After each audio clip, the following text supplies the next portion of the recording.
T-Rock, it's in their hands tonight. You know something, Keith Brown?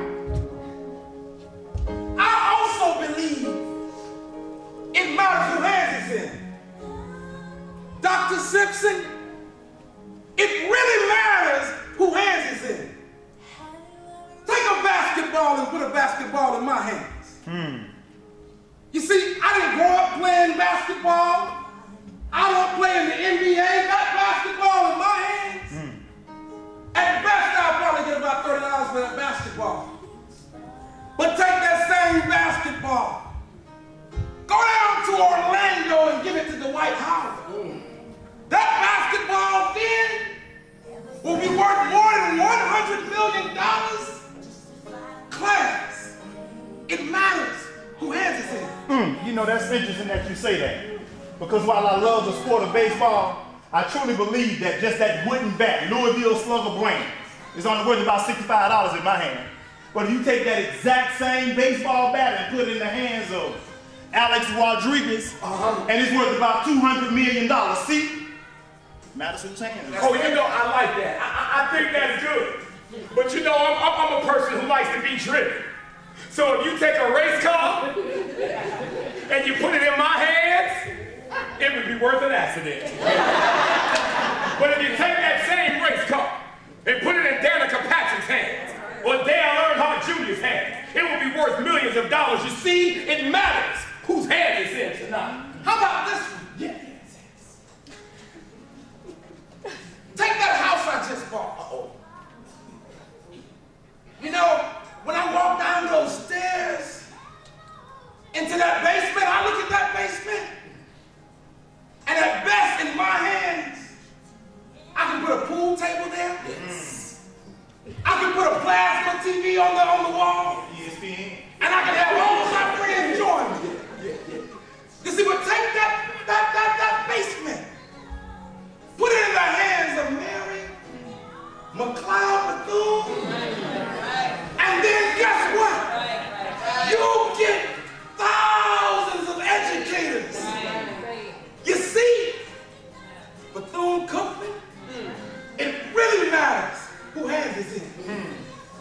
Lately, I've been working on my golf game. But see, just that one little golf club in my hand is only worth about $75, $80. That's a starter golf club. Right.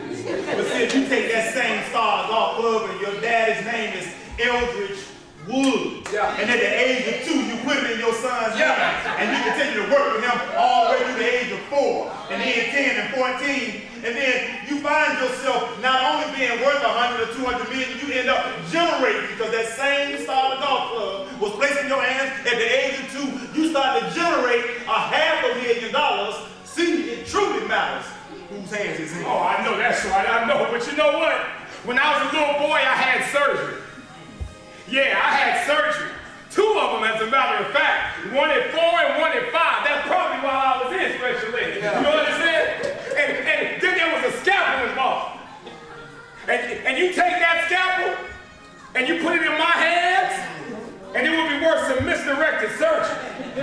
But if you take that same scalpel and you put it in Dr. Benjamin Carson's hands, who was once a juvenile delinquent, like all of us, but now he stands as one of the most prolific neurosurgeons in the world. See, it matters whose hands it's in tonight. Keith Brown, Dr. Simpson, both of you are educators. Take that piece of paper that you earned from K2 through 12, that's called a high school diploma. You see, you put that in my hands. You see, you looking at me 2 or 3 college degrees later. Guess what? I can't do too much with it right now. But you take that high school diploma and you put it in the children's hands. Those students that you serve each and every day, you see, it will be worth success for their future. It matters who hands is in.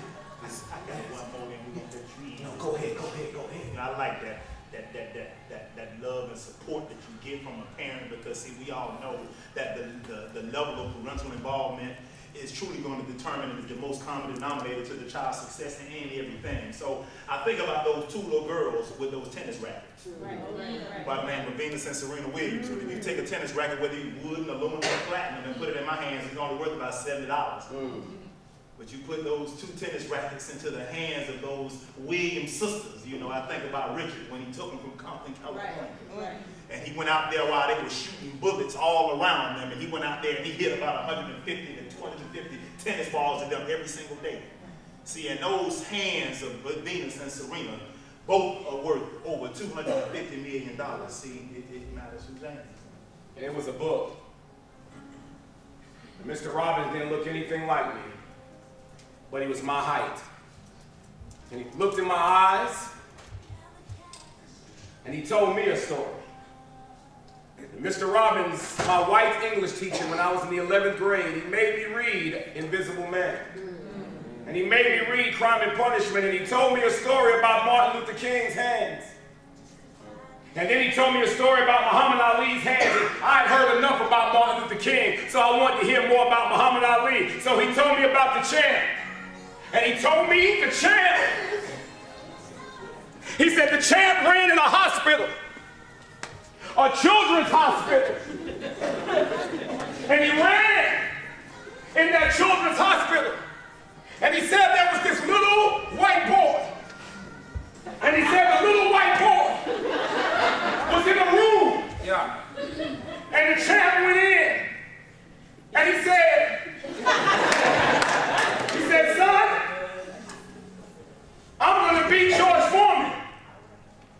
And you're going to beat cancer. Muhammad Ali, this black man, looked down on that handsome, spirited little white boy, much like you, sir. And he said, I'm going to beat George Foreman, and you're going to beat cancer. Yeah. And that little white boy, he looked up, and he said, no, champ. He said, I'm going to meet God, and I'm going to tell him that I knew you.